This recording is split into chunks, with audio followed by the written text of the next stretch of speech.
Me parece. Tomar la Posta, un canal de mensajería informativa de Jóvenes por la Memoria. Parece que la resistencia crece. Entérate de las noticias sobre los juicios de lesa humanidad y la actualidad en materia de derechos humanos en estos minutos.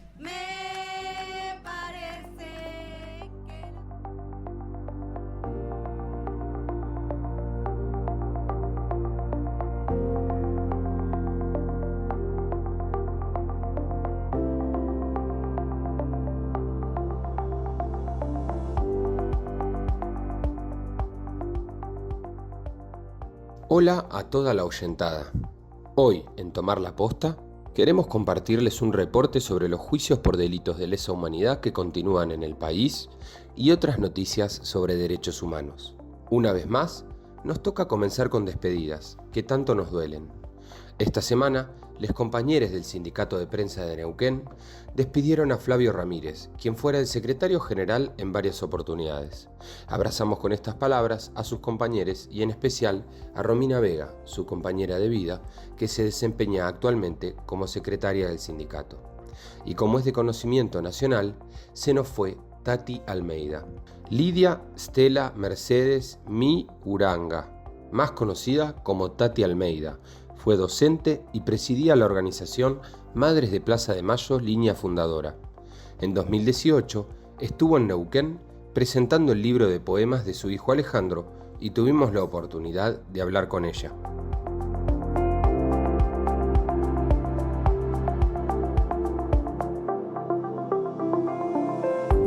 Bueno, ¿qué tal? Soy Tati Almeida.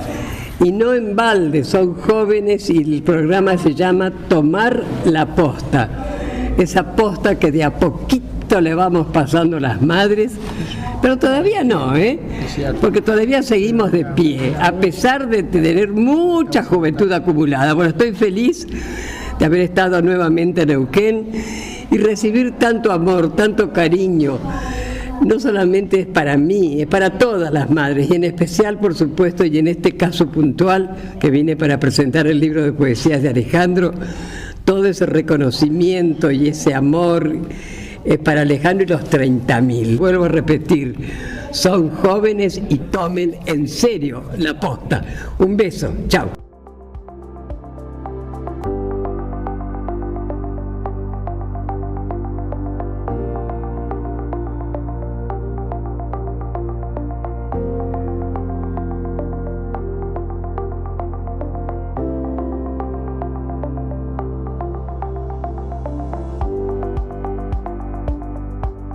Y sí, quedan muy poquitas.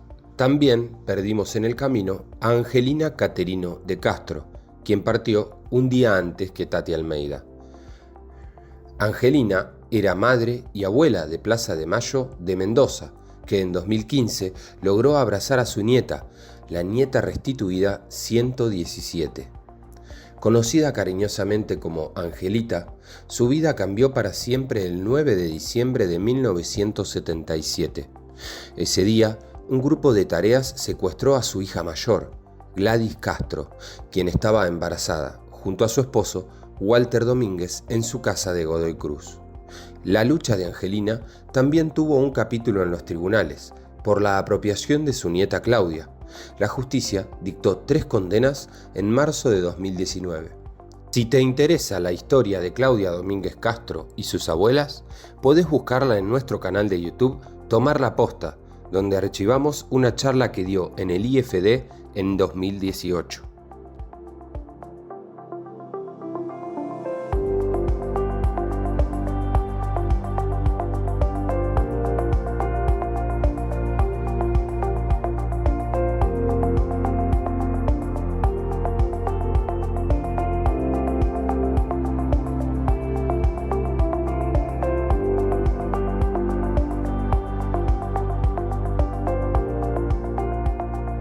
Causa Ferrari, Sapere y el Plan Cóndor. El martes pasado se llevó a cabo la última audiencia de testimonios propuestos por la Fiscalía en el 9º tramo del juicio por delitos de lesa humanidad regional. el fiscal David Maestre comenzó la jornada haciendo mención al aniversario del operativo Cutralcó, ya que entre el 9 y el 14 de junio de 1976 se dio en la región una de las redadas más importantes que dejó como saldo más de 10 secuestros y desapariciones. El abogado defensor, Pablo Repeto, manifestó su disconformidad con el comentario del fiscal, acusándolo de alegato a destiempo. Sin embargo, el juez Cabral no hizo lugar al planteo por tratarse de un recordatorio. Carlos Pichulman, hijo de Amalia Cancio y Juan Raúl Pichulman, brindó testimonios por la desaparición de su padre. Si bien él era bebé cuando ocurrieron los hechos, supo a través de su madre y sus abuelas que por aquellos años vivían en el barrio Sapere, del cual el propietario Aníbal Sapere había donado las tierras para que las familias allí asentadas consolidaran el barrio. Sin embargo, el gobierno provincial tenía otra idea para estas tierras, por estar en un lugar estratégico para la ciudad en pleno crecimiento.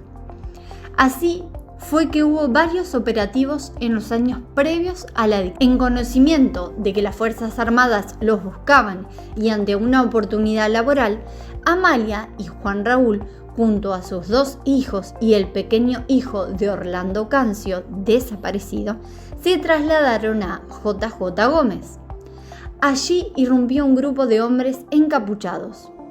«Me acuerdo de los perros ladrando», aseguró Carlos. Tras el secuestro de sus padres, los niños quedaron en la casa de un vecino hasta que sus abuelas, María Morales y Feliciana Alcapán, se enteraron de lo ocurrido y fueron a buscarlos.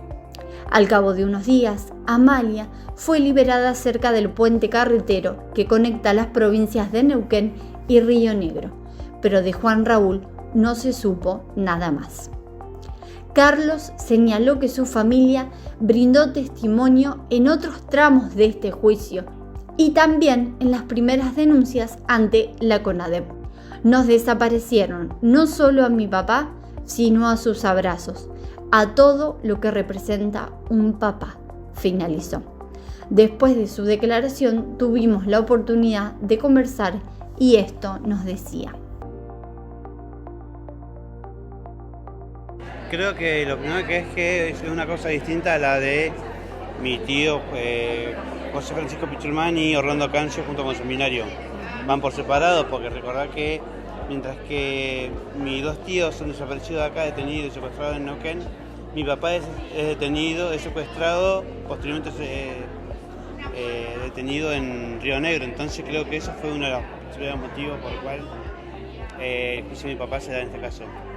Y si bien sí, es la primera vez que yo declaro, creo que tiene que ver con esto, con que ya mi mamá falleció, mi abuela está fallecida, no queda nadie, quedamos los hijos nada más declarando la situación, que nuestro testimonio en sí se basa en relatos que nos han dado mi mamá, mis abuelos, así que creo que viene por ese lado.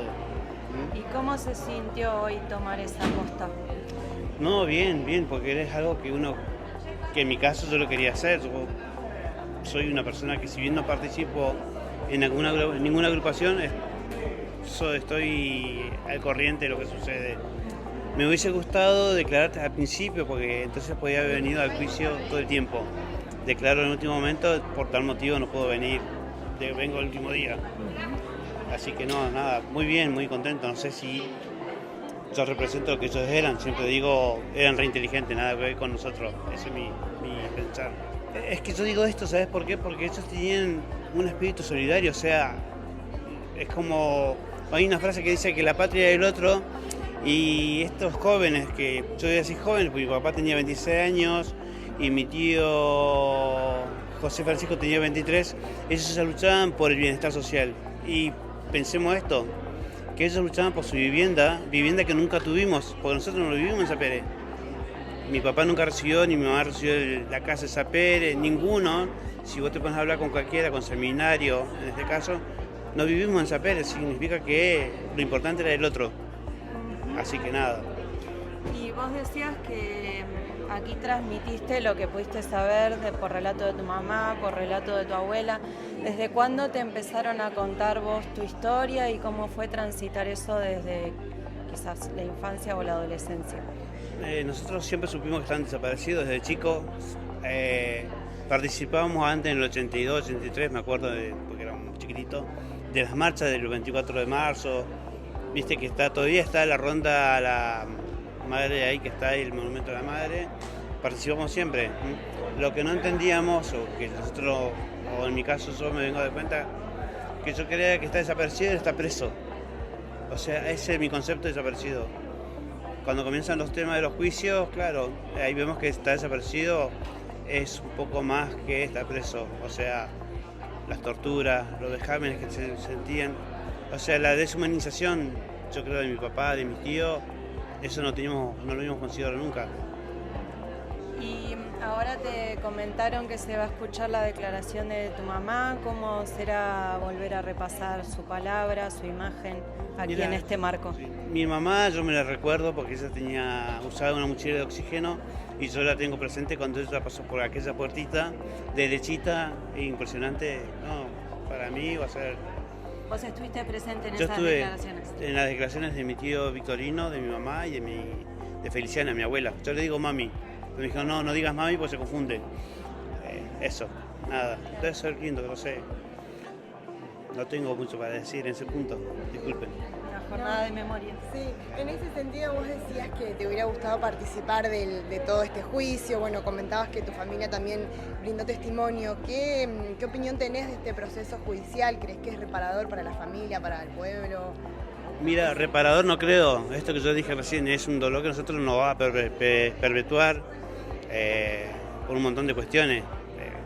Que nadie lo va a comprender. Yo digo, nadie va a comprender un hijo, que cada uno lo manifiesta. Sí, creo que es algo, un aliciente para nosotros, es una caricia del alma, porque, dentro de todo están siendo juzgados los tipos. Nosotros las víctimas podemos decir, vos secuestraste a mi viejo, no es cierto, vos lo torturaste. No lo pudimos decir porque, bueno, fue eso lo que se entrevistó, lo que se pidió. Pero sí, es algo importante para mí, ¿qué es eso? Para mí, para todos, no sé. Antes hablabas también de la militancia y el compromiso social que tenían estos jóvenes de los 70, que eran tu familia. ¿Y cómo ves hoy en día, digamos, el rol de la juventud o las cosas que movilizan quizá a la gente más joven y si crees que todavía hay algo de esa esencia en las luchas? Yo creo que los jóvenes están dispuestos a luchar por sus sueños. Yo creo que sí que tenemos que trabajar para que los jóvenes se integren más a cuestiones sociales. Hoy vemos que el mundo sí está muy basado en lo material, pero yo creo que no, que se puede hacer algo y que desde las agrupaciones podemos hacer algo, desde las instituciones podemos hacer algo. Ese es mi punto, no sé. No creo en una juventud perdida como muchos determinan. Hay algo en la sociedad argentina que todavía subsiste y ellos lo quisieron apagar. O sea, esto que yo digo, se llevaron nuestras fotos, se llevaron todo lo que era nuestro y sin embargo no pudieron apagar el espíritu solidario argentino que tenemos. Y eso es bárbaro.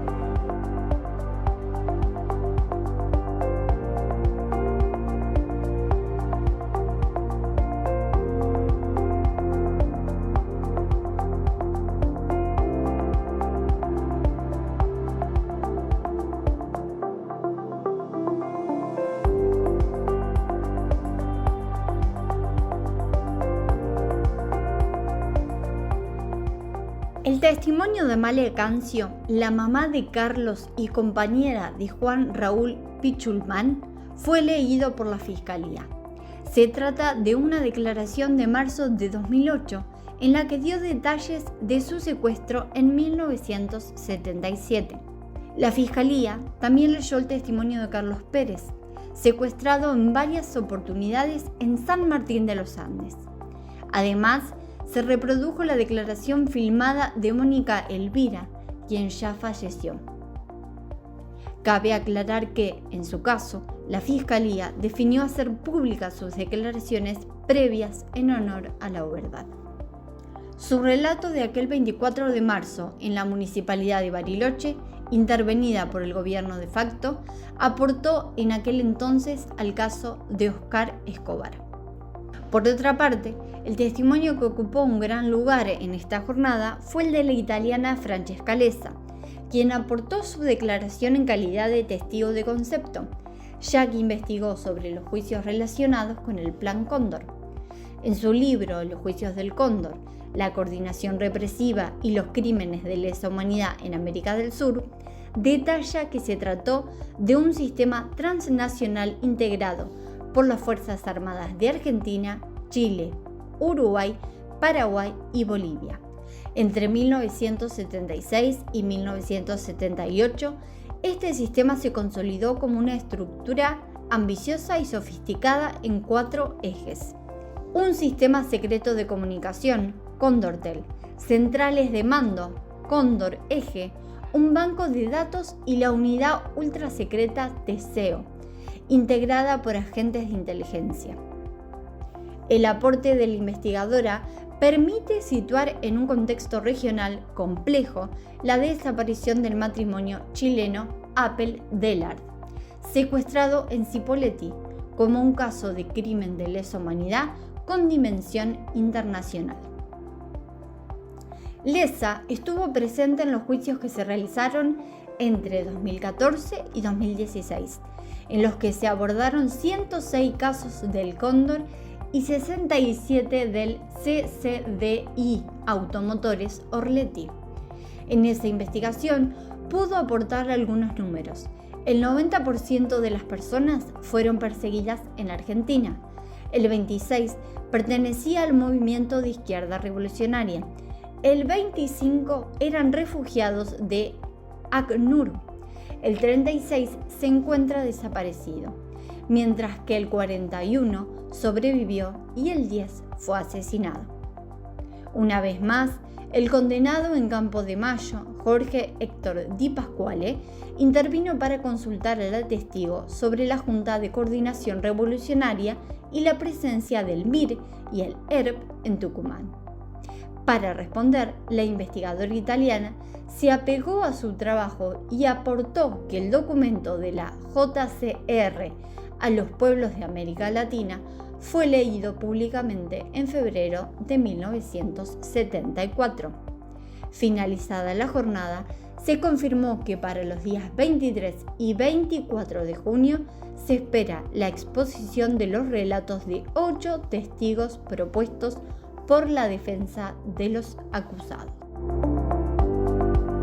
En el marco de las actividades por los 50 años del operativo Cutralcó, la ciudad de Cinco Saltos recordó a Jorge Asenjo, periodista y militante del PRT, desaparecido desde el 12 de junio de 1976. El homenaje consistió en la colocación de una baldosa por la memoria frente a la casa de la calle Rivadavia 638, el lugar exacto donde fue secuestrado. La iniciativa, impulsada por su familia y acompañada por la comunidad y el municipio, busca dejar una marca permanente en el espacio público para recordar a las víctimas del terrorismo de Estado. En diálogo con la banda ancha por Radio Universidad Calf, su hijo Lucas Asenjo contó que recién a los 25 años supo que era hijo de un desaparecido y que tardó más de 2 décadas en recuperar legalmente su identidad y llevar el apellido de su padre. Desde el 2001 hasta el 2022 estuve luchando para recuperar mi identidad, relató, y destacó el rol del Estado en este proceso. Sin todo el andamiaje estatal para contener estos casos hubiese sido imposible.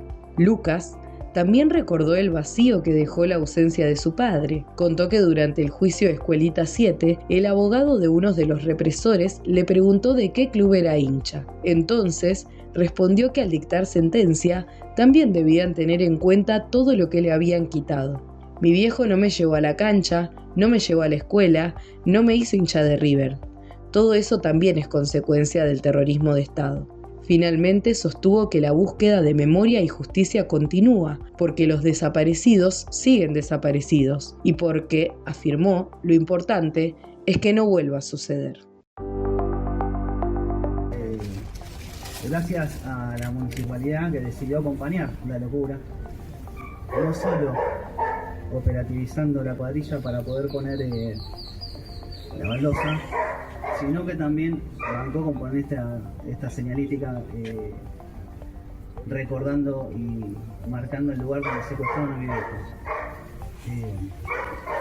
Mis compañeros de trabajo, tengo que empezar, los que trajeron la baldosa acá, los compañeros de cargas de Aerolíneas Argentinas que me la cuidaron, la llevaron hasta la puerta del avión, la rampa de Aerolíneas la cargó con cuidado, la rampa de Neuquén me la bajó con amor, y los compañeros de Intercargo hicieron la logística para que yo pueda estar acá. Así que todo el mundo aeronáutico se copó y ayudó para que esto salga bien. Mis compañeros de la comisión directiva de APA que vinieron a acompañarme, están acá la Secretaría de la Juventud, Leandro y Luciana, no sé dónde están. Hace mucho tiempo venimos pensando en lo de la baldosa. Y soy de esos tipos que dice, vamos a hacerlo. Y me quedo ahí, me cuesta arrancar. Pero bueno, tengo una familia que me banca, que me insiste, y la hicimos. Fui a muchos actos de colocación de baldosa, pero no me imaginé qué pasaba cuando es la tuya, ¿no? Entonces fuimos con los compañeros de Pompeya No Olvida, allá para hacer la baldosa. Y pasa algo cuando vos mezclás el cemento con la arena, ¿no? Y la pones en el molde. Pasa algo, que pasa de lo que uno tiene adentro a lo físico, a lo que se hace. Y después pones el ferrite y pones lo rojo, pones las letritas y se eligen las cositas de color que la decoran, los veriecitos de colores. Y había una niña, ¿cómo se llamaba? Hay una niña, ahí no, muy chiquitita, que trae una cajita, Rita, trae una cajita con mariposas. Y Brenda me dice, ¿te acordás? Y le pusimos, espera, le pusimos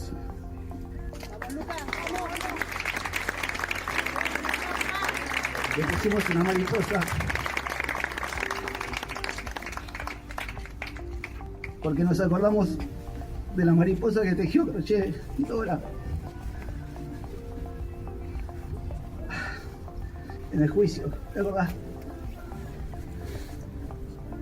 Esa sentencia donde condenaron a nuestros hijos de puta. Y esa mariposa era como la vida.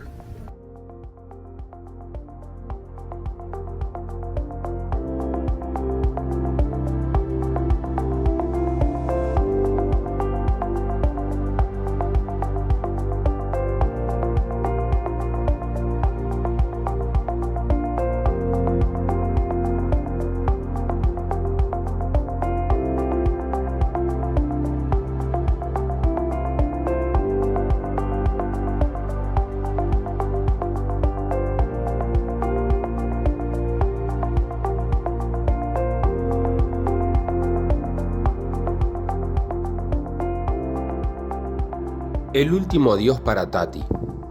La familia de la dirigente de derechos humanos, fallecida el pasado domingo a los 95 años, Tati Almeida, convocó para este sábado 20 a las 10 de la mañana en Plaza de Mayo. Después del emotivo velatorio en la Federación de Obreros y Empleados Telefónicos de la República Argentina, FOETRA, seguirán despidiéndose en Plaza de Mayo. Luciana Bertoia relató en Página 12 que, por tandas, iban pasando quienes querían saludarla. Se acercaban hasta el cajón, que estaba lleno de pañuelos y prendedores que representan distintas luchas que ella abrazó. Estela de Carlotto se hizo presente junto con su compañera de abuelas, Buscarita Roa.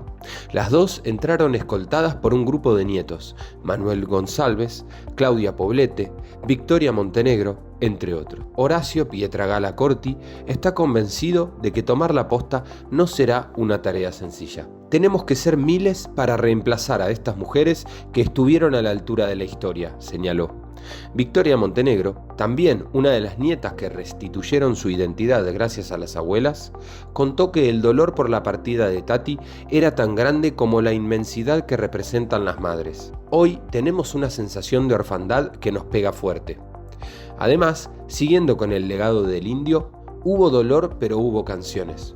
Diversos artistas se acercaron a ofrecer un canto sanador, entre ellos los de Bersuit Vergarabat.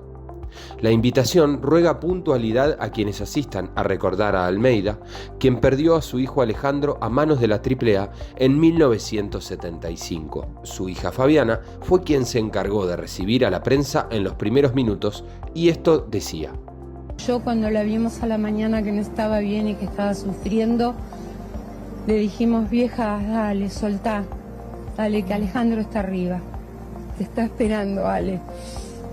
Abrácense, síganos desde arriba, que nosotros acá vamos a seguir buscando a Alejandro y a los 30.000.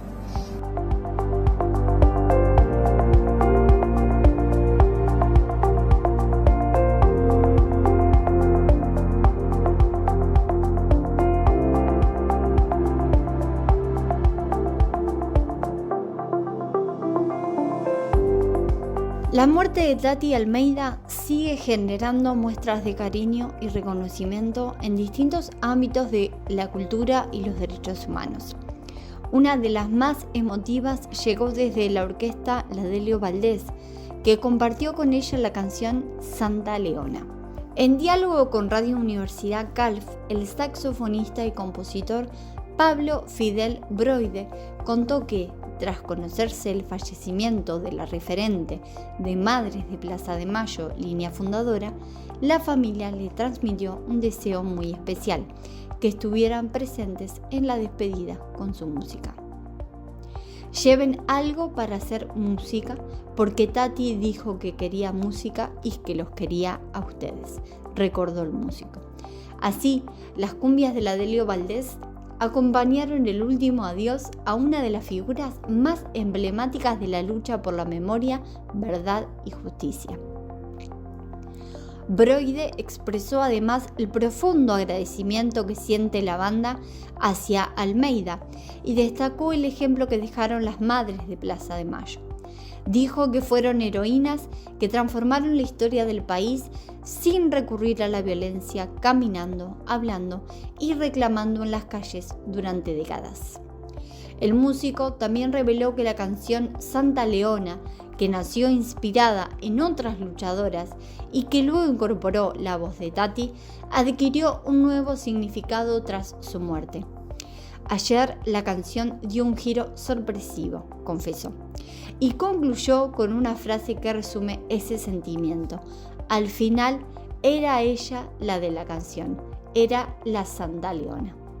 Tati Almeida había participado en distintas presentaciones de la Delio Valdés, entre ellas los shows en el Teatro Gran Rex y en el Estadio Ferro, dejando una huella imborrable tanto en la música como en la memoria colectiva.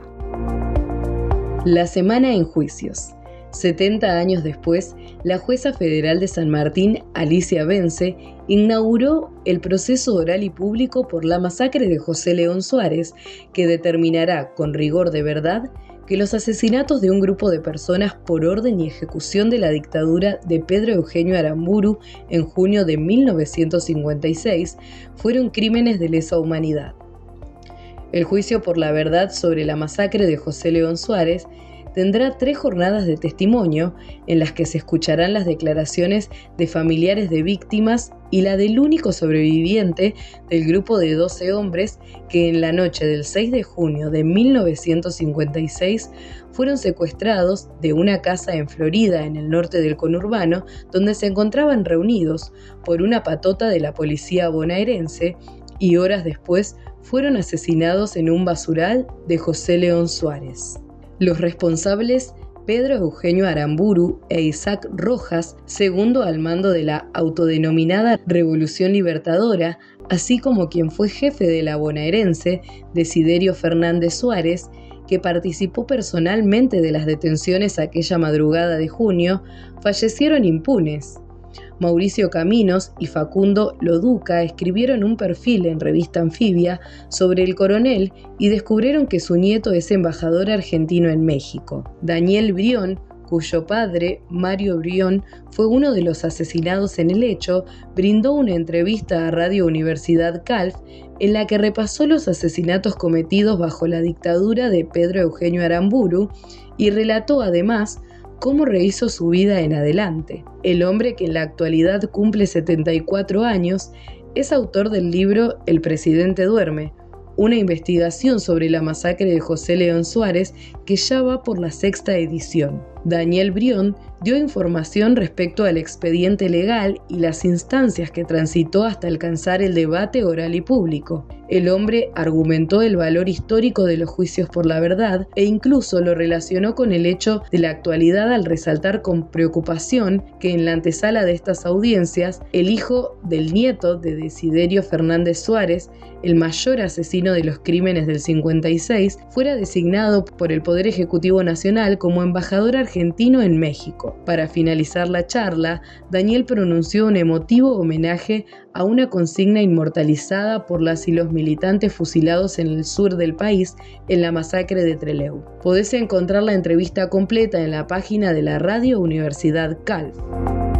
Por otro lado, el martes hubo una sentencia en Concepción del Uruguay. El Tribunal Oral Federal Local condenó a 10 años de prisión a los ex gendarmes Roberto Caseroto y Néstor Gómez de Junco por los secuestros y tormentos aplicados a un grupo de militantes del Partido Comunista entre 1977 y 1978. Entre los casos comprendidos se encuentran los de una nena de 4 años y un nene de 6, hijes de 2 de los integrantes del grupo. Mientras tanto, en Entre Ríos existe medio centenar de expedientes abiertos por causas por violaciones a los derechos humanos en la última dictadura. La enorme mayoría todavía se encuentra sin imputados formales después de años de instrucción, y tribunales orales que deberían juzgarlos funcionando con cargos vacantes y jueces prestados de otras ciudades, pero no se concreta porque el sistema está colapsado. A 50 años del golpe, la maquinaria que debería condenar a los responsables del terrorismo de Estado avanza en la provincia a paso de tortuga. La Unidad de Derechos Humanos y Género del Consejo de la Magistratura de la Nación respondió un pedido de acceso a la información pública que este medio presentó en el marco del expediente AIP 24/2026. El relevamiento, ordenado por la directora de esa unidad, Virginia Croato, reconstruye el estado de todas las causas por delitos de lesa humanidad que tramitan ante la justicia federal con asiento en Entre Ríos. La estructura federal entrerriana que interviene en estos delitos es amplia. La Cámara Federal de Paraná cuenta con una Secretaría de Derechos Humanos y de ella dependen 2 tribunales orales, el de Paraná y el de Concepción del Uruguay, además de 7 juzgados federales repartidos en Paraná, Concepción del Uruguay, Gualeguaychú, Victoria y Concordia. Pero el peso de las causas de lesa humanidad recae casi por completo sobre un solo despacho. El Juzgado Federal número 1 de Paraná, a cargo del juez Leandro Daniel Ríos, concentra 42 expedientes en trámite, mientras que su par, el Juzgado Federal número 2, directamente carece de competencia en la materia y así lo hizo constar mediante oficio. Los demás juzgados aportan números menores. Concordia informó 3 causas. Concepción del Uruguay suma 3 entre sus 2 juzgados y el resto, como se verá, registra apenas una o ninguna. Fue desde el Juzgado de Paraná, bajo la firma del juez Ríos, que se instruyeron las megacausas conocidas como Área Paraná.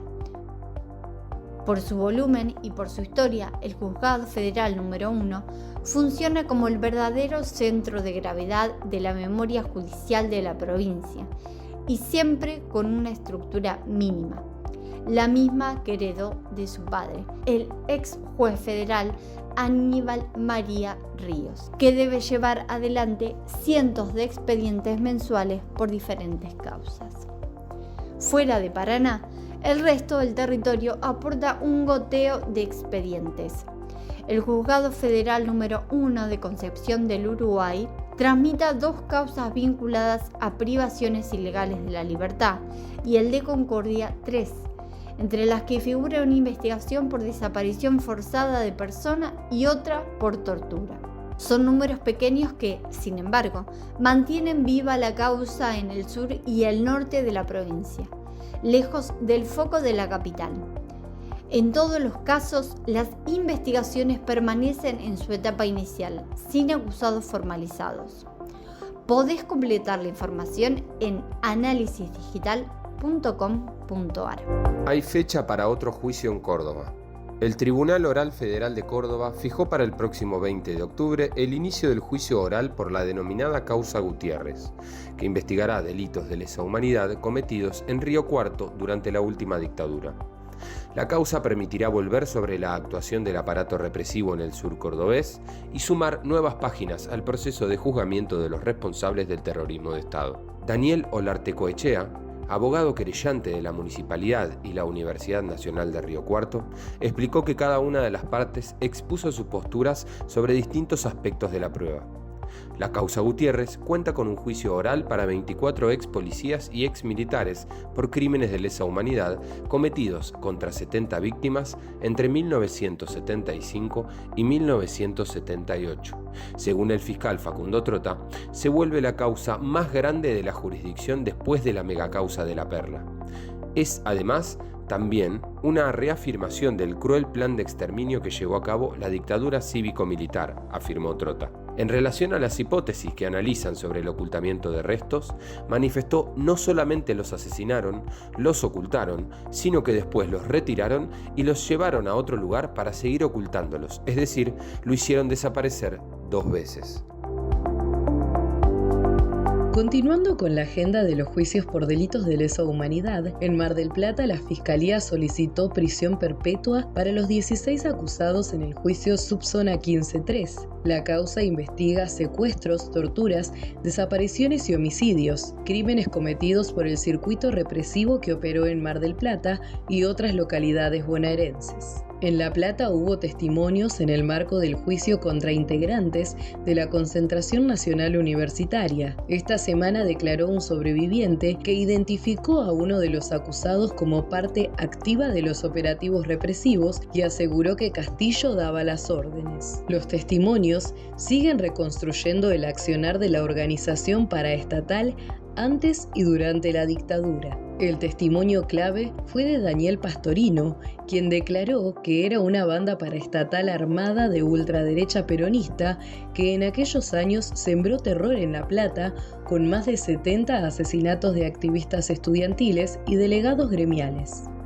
Apenas 13 casos de los 70 llegaron a este juicio. Durante la instrucción del juicio en el año 2011, Pastorino había reconocido a Juan José Pipi Pomares como otro de los integrantes de la patota que la noche del 4 de abril los secuestró luego de perseguirlos y dispararles al auto en el que intentaban llevar a Graciela a su casa en Villa Elisa. También volvió a prestar declaración testimonial Walter Martini, hermano menor de Graciela Martini. En tanto a los imputados, Antonio Agustín Tony Jesús siguió la audiencia vía Zoom desde la prisión domiciliaria que cumple paradójicamente en su casa en Villa Elisa, mientras que Castillo y Pomares siguieron la audiencia vía digital desde la unidad penitenciaria número 34 de Campo de Mayo. Podés ampliar la información sobre estas causas en la página del gobierno de la provincia de Buenos Aires.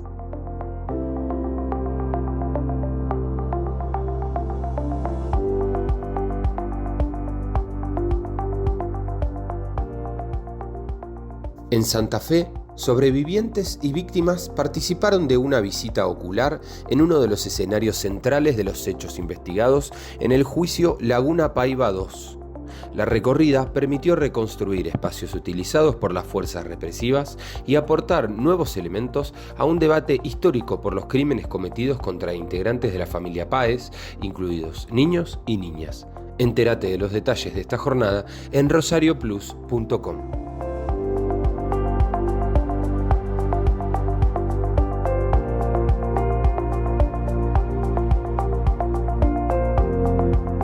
La conmemoración del Día de la Afirmación de los Derechos Argentinos sobre las Islas Malvinas generó una fuerte polémica en el predio de la ex ESMA, donde funciona el Museo Malvinas y uno de los principales espacios de memoria del país. Organismos de derechos humanos denunciaron el ingreso de personas vestidas con uniformes militares y portando armas largas dentro del predio. Una situación que consideran una provocación y una violación a las normas que regulan el espacio Memoria y Derechos Humanos, que prohíben el ingreso con armamento. Ante la denuncia realizada en la Justicia Federal y distintos organismos vinculados a las causas por delitos de lesa humanidad, desde el Ministerio de Defensa aseguraron que no se trató de militares armados, sino de una recreación histórica con participantes caracterizados utilizando réplicas de fusiles. El hecho ocurrió durante una jornada organizada por el Museo Malvinas, cuyo director es Esteban Vilgré Lamadrid, militar retirado y excombatiente de Malvinas. Además, la actividad estuvo marcada por otra controversia: el cambio de nombre del auditorio del museo, que dejó de homenajear al excombatiente y defensor de los derechos humanos Orlando Gustavo Pascua para pasar a llamarse Maestro Julio Cao. Los organismos de derechos humanos expresaron su preocupación por lo ocurrido. En un comunicado señalaron que, a 50 años del golpe de Estado, este acto innecesario de exhibicionismo militar en un espacio de memoria, en un contexto de negacionismo y hasta de apología del terrorismo de Estado por parte del gobierno, nos alerta y preocupa. Por su parte, el jefe de gabinete del Ministerio de Defensa, Guillermo Madero, rechazó las críticas y calificó las denuncias como una operación miserable basada en el odio, el resentimiento y la mentira. Desde familiares de desaparecidos, la presidenta de la organización, Gabriela Lois, fue contundente: la causa Malvina es una causa sentida por todos nosotros, pero eso no habilita a traer personas armadas a la ex-ESMA. No es una provocación, es una afrenta a la memoria y una nueva forma de victimizarnos. A casi 50 años de uno de los crímenes más impactantes de la última dictadura, la justicia dio un paso importante en la investigación de la llamada Masacre de San Patricio. El juez federal Daniel Refecás citó a declaración indagatoria a 4 exintegrantes de la Policía Federal acusados de haber liberado la zona para facilitar el asesinato de 3 sacerdotes y 2 seminaristas palotinos el 4 de julio de 1976 en la parroquia San Patricio, en el barrio porteño de Belgrano. Los imputados son Miguel Ángel Romano, Atilio Edgardo Juárez, Serafín Lozada y Héctor Roberto Oliveto.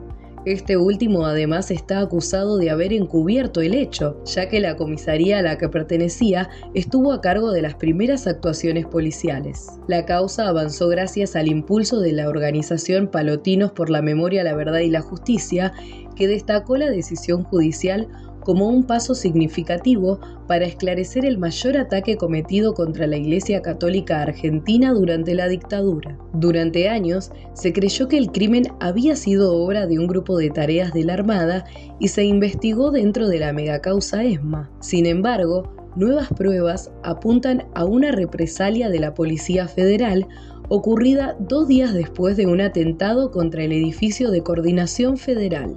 Las víctimas fueron los sacerdotes Alfredo Kelly, Alfredo Laden y Pedro Dafud, y 2 seminaristas, Salvador Barbeito y Emilio Bartletti.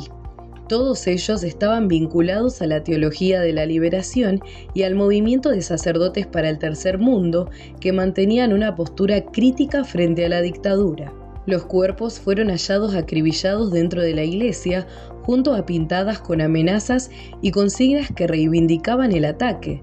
Según la investigación, un patrullero de la comisaría 37 llegó al lugar esa madrugada y habría advertido a los vecinos que no salieran de sus casas porque iban a reventar la casa de unos zurdos. Las indagatorias se realizarán a fines de junio, a pocos días de cumplirse el 50º de la masacre. Para los familiares y querellantes, la expectativa es que finalmente este crimen no quede impune.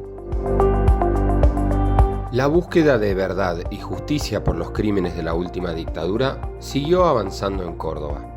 La Municipalidad de Villa María anunció que colaborará con el equipo argentino de antropología forense en las excavaciones que se realizan en el ex centro clandestino de detención La Perla.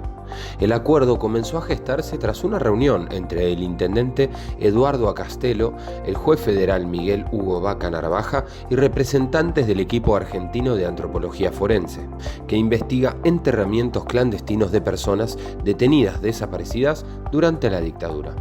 El municipio aportará recursos para fortalecer el laboratorio de genética forense y acompañar las tareas de identificación de restos humanos recuperados en el predio.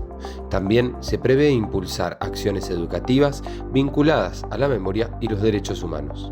Según explicaron desde la Justicia Federal, la investigación sobre La Perla se desarrolla desde 1998, pero fue a partir de 2025 cuando comenzaron a obtenerse resultados concretos en el sector conocido como Loma del Torito. En marzo de este año fueron identificadas 12 personas desaparecidas y, en mayo, otras 17. Entre ellas se encuentran Luis Mónaco y Silvia Esther Felipe, ambos con vínculos en la ciudad de Villa María. El secretario de Derechos Humanos del Juzgado Federal número 3 de Córdoba, Juan Miguel Ceballos, destacó el compromiso del municipio y afirmó que, aunque llegue 50 años después, cada identificación permite acercar una verdad largamente esperada a las familias de las víctimas. Las tareas de búsqueda continúan y hay expectativas de que nuevos hallazgos permitan seguir reconstruyendo la historia y avanzando en los procesos de memoria, verdad y justicia. Un importante hallazgo documental permitirá reconstruir una parte poco conocida de la historia de la última dictadura en Argentina. El Centro Documental y Biblioteca Piñé Katz, perteneciente a la Federación de Entidades Culturales Judías, conocida como ICUF, recuperó un archivo que contiene denuncias presentadas en 1979 ante la Comisión Interamericana de Derechos Humanos sobre 42 personas judías detenidas desaparecidas. El material permaneció oculto durante décadas y se creía perdido. Durante la dictadura, gran parte de la documentación sensible fue destruida para proteger a militantes y familiares perseguidos. Sin embargo, algunas personas conservaron esos papeles en secreto, lo que hoy permite recuperar una parte de esa memoria. El hallazgo incluye además más de 20 denuncias de episodios antisemitas ocurridos entre 1976 y 1979. Entre ellos aparecen amenazas telefónicas, atentados contra sinagogas, ataques a comercios y amenazas de bomba. Ana Diamant, directora del Centro Documental, explicó que hacía años buscaban esta información.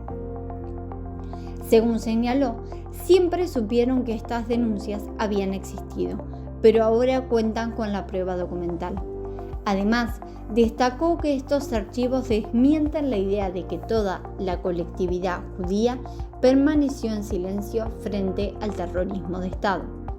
Desde el sector progresista nucleado en el ICUF, dijo: hubo personas que se comprometieron, denunciaron, asumieron riesgos, como ocurrió en otros organismos de derechos humanos.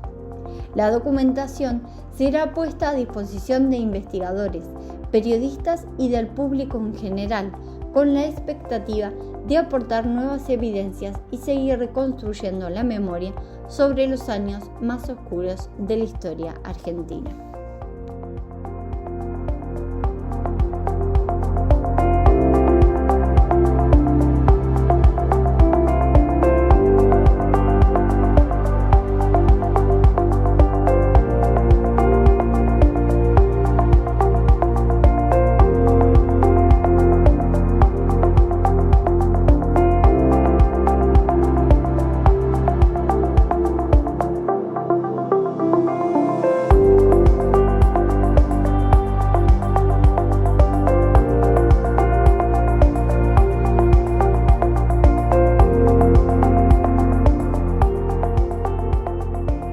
Murió impune Pedro Alberto Pili Rodríguez, ex dirigente político de San Lorenzo y uno de los pocos civiles condenados por delitos de lesa humanidad cometidos durante la última dictadura. Tenía una condena firme por secuestros y torturas, pero falleció sin haber sido juzgado por otra causa que investiga la desaparición de 19 trabajadores y militantes del cordón industrial santafesino. Rodríguez había militado en la Juventud Peronista y tras el golpe de Estado de 1976 se incorporó a la intervención militar que tomó el control de la Municipalidad de San Lorenzo.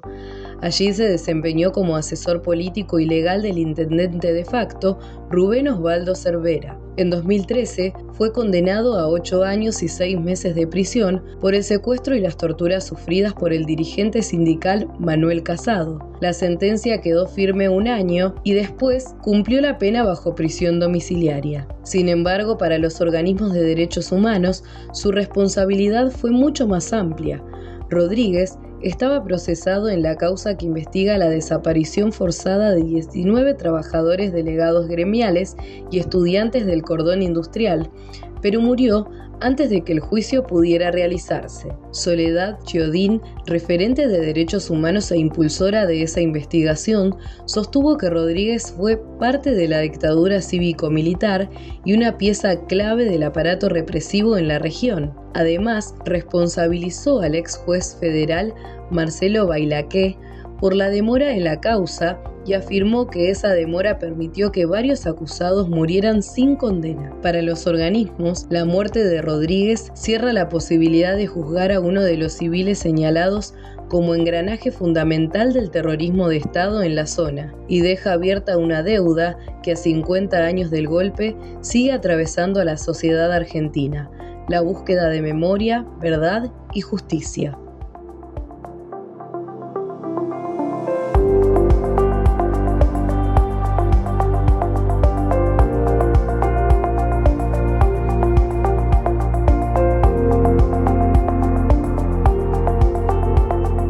La causa por la contaminación ambiental atribuida a la empresa Comarsa sumó una nueva resolución judicial en Neuquén. El Tribunal de Impugnación declaró inadmisible un recurso presentado por la defensa de uno de los imputados y ratificó así la continuidad del proceso. La defensa había pedido anular o suspender la causa, argumentando que la Fiscalía de Estado debía intervenir obligatoriamente como querellante. Sin embargo, el juez de garantías, Juan Manuel Kiss, rechazó ese planteo y ahora esa decisión fue confirmada por unanimidad por el Tribunal de Impugnación. Los jueces señalaron que la Fiscalía de Estado tiene la posibilidad de incorporarse al expediente en cualquier momento si así lo considera, pero aclararon que su ausencia no afecta el derecho de defensa ni invalida el proceso. Además, remarcaron que la defensa ya había presentado un planteo similar ante el Tribunal Superior de Justicia, por lo que consideraron improcedente insistir con el mismo recurso y exhortaron a no repetir esa práctica. La causa Comarsa investiga la presunta contaminación generada por la planta de tratamiento de residuos petroleros y cuenta con la participación de la Fiscalía de Delitos Ambientales junto con querellantes de la Asociación Argentina de Abogados Ambientalistas y de la Asamblea por los Derechos Humanos. Con esta decisión, el expediente continúa avanzando en la etapa judicial y se mantiene vigente una de las investigaciones ambientales más importantes de la provincia. 4 mujeres detenidas en la unidad 51 de Magdalena, en la provincia de Buenos Aires, denunciaron haber sido víctimas de torturas y abusos sexuales por parte de integrantes del Servicio Penitenciario Bonaerense. Los hechos ocurrieron el pasado 3 de junio. Según los testimonios, agentes penitenciarias y personal masculino ingresaron al pabellón, separaron a las detenidas y durante varias horas las sometieron a golpes, amenazas, gas pimienta y distintos tipos de violencia física y psicológica. 2 de las mujeres denunciaron además haber sufrido abusos sexuales. Una de ellas aseguró que fue obligada a besar las botas de una autoridad del penal y luego trasladada a una zona sin cámaras, donde recibió golpes y fue sometida a prácticas de tortura. Otra relató que fue golpeada, asfixiada y abusada sexualmente. Las otras 2 detenidas también denunciaron haber sido arrastradas, esposadas e inmovilizadas mientras recibían golpes y permanecían durante horas sin asistencia médica ni alimentos. 2 días después, otras internas realizaron una protesta para reclamar por lo sucedido y denunciaron haber sido reprimidas. Algunas sufrieron lesiones y otras aseguraron temer represalias. La Comisión Provincial por la Memoria entrevistó a las 4 mujeres, solicitó pericias y presentó una denuncia judicial en su carácter de mecanismo provincial contra la tortura. Sin embargo, el juzgado que interviene en la causa rechazó su participación como querellante institucional. Las autoridades informaron que la jefa del penal y el personal presuntamente involucrado fueron apartados de sus funciones, mientras avanza la investigación para determinar responsabilidades. Organismos de derechos humanos advirtieron que este caso se produce en un contexto de preocupación por el aumento de denuncias de violencia institucional y reclamaron respuestas urgentes para prevenir y sancionar los hechos de tortura en lugares de detención. Nos despedimos hasta un nuevo encuentro con Tomar la Posta, el reporte informativo de Jóvenes por la Memoria de Neuquén y Río Negro. Esto fue Tomar la Posta, un canal de mensajería informativa de Jóvenes por la Memoria.